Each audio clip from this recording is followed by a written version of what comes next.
So first time you're hearing and experiencing hip hop because you guys don't know each other yet. Let's see. Nah. Right out, yeah, we're coming up to meeting. Yeah. Like where I was just at in my part. All right. About to meet. Okay. And yeah, I mean, like most, it was Rapper's Delight because that was on the radio. Kind of the only on thing like was out. Kiss 108, you know what I'm saying? And then from there, it went two places. I always forget about this. You remember Stephen Brown? Mm-hmm. So I used to get bused to school out in Newton. Okay. Right? So this kid named Stephen Brown made a song called These Are the Grapes, where he rhymed about fruit and shit. He was nice.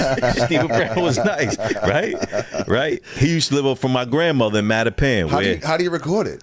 He didn't. He just when you see him on the bus every day. Knew it, yeah. So every day on the bus, I get on like we going to school. I'd be like, yo, do that still, dude.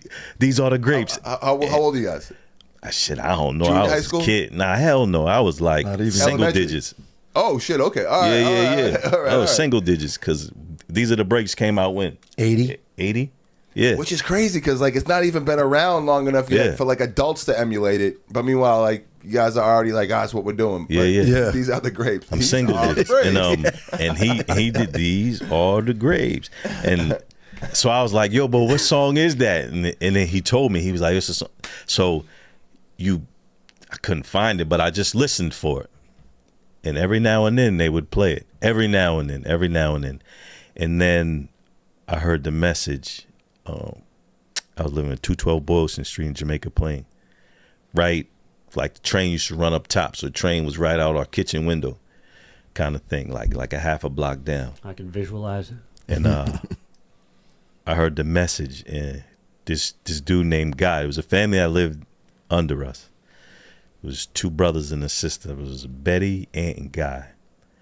And Guy was like the cool one. He had the spiked belt. He had the rebel hat. He was, you know what I mean? Aunt was cool too, but Guy was like he was a guy. He had the in radio. The culture already. In the culture already. Guy had the radio. In the culture already. And you know, there was a park like maybe 3 blocks down in the cut, like over by, I don't know if you know Jamaica Plain at all, but over by like the Sam Adams Brewery, like behind there was a basketball court, like behind there up a little bit, a little further down. It was a quick walk to the park, and I would go to the park, and Guy would be there with the radio, and I would wait for him because I didn't really like my older brother, so I tried not to hang out with him, even though we always hung out in the same places. You know what I mean? Shout out, Brother Starks. Shout out, Brother Starks.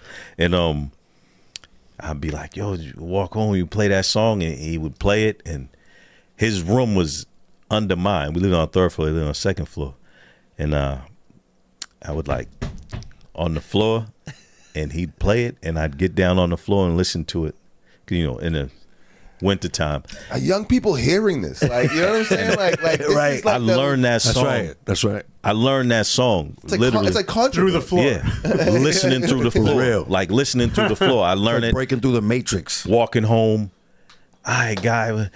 You couldn't play it in the hallway going up to your turn down. It was this little 3-family joint. Yeah. And I think some real old people lived on the 1st floor. I don't even have any memory of them because we seen them that less. It was just us and Guy. Yeah. Yep. And I learned that listening through the floor. And when we played a show in Brooklyn, and Raheem was there, I think it was the RA show. And I got to meet him, and I told him that story. And I was like, yo, I learned your verse from Through the floor. Listening through the floor. He was like, what? I was like, yeah.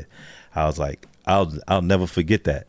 And I think just a little before the message, there was because when hip hop came out, it was like a lot of it. Because to us, yeah, everyone was rapping something. Like I remember telling you this the other day. Like there was a record. Do you remember? You might not. It was a record called Count Cool Out. It was a dude called Count Cool Out. Count Cool Out. And he like rhymed in a Dracula voice. So always had cool uncles and shit. You know what I mean? So they would have these records, and I'm like, man, what is this? Like super rhymes. Well, back in the day, like everybody, you had to have. I mean, this is even pre like style, but like you had to have. If you sounded anything like, looked anything like, talked anything like, you had to come up with something. Yeah, just had to say something. Like, but like as long as it was different, it was accepted. Yeah. Like, and in the beginning, they didn't know where to put rap, so it was novelty. Yeah. That's why you had like Rapping Duke. Yeah. And Hambo. Remember Hambo was Rambo rap. Right. That's why though. And those records were big. Those were like gold records. Yeah. Yeah. You know what I mean? They're on like Tommy Boy and them labels too early. But you know what I'm saying? You also got to like...